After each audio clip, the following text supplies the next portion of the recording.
5 situations where you should stay silent. Number 1. When your judgment is clouded.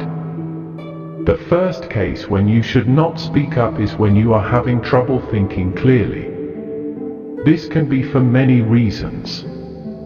Maybe you are tired or under the influence or full of anger or anxiety. In these situations, it's better to wait a little before you speak your mind. If you don't, it is possible that you will say something you will regret afterward. If you give your ideas time to mature and still think the same way, you can talk about it later, but not when you are compromised emotionally or in other ways. Number 2. When your words will be hurtful.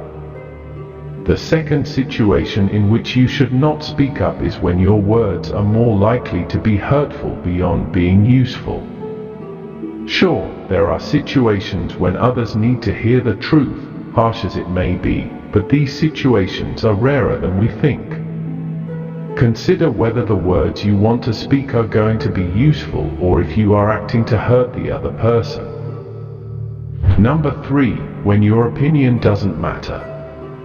The next situation when you should not speak up is when your opinion is irrelevant. It's never easy to admit and accept it, however, it's very important, even if our ego doesn't agree. When you don't know enough about a situation or other people are experts, or when your opinion has no impact on others, it's often better to stay silent, just because it's the wisest thing to do. Silence is the best answer to someone who doesn't value your words. Number 4. When you don't have enough evidence. Sure, in some situations we are free to speculate and speak up even if we don't have evidence.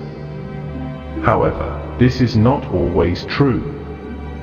When we are talking about something that will likely have a big impact on another person, for instance, on their physical and mental well-being, we should not offer information that is not certain. Hearsay might be fine in some contexts, but if our hearsay can sway a big decision, it's best not to speak.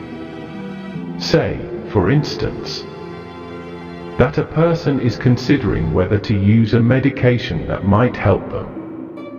It's best not to bring up a rumor about a friend of a friend who used that medication and had side effects unless you are certain it's a fact and not a rumor. Number 5. When asked not to speak.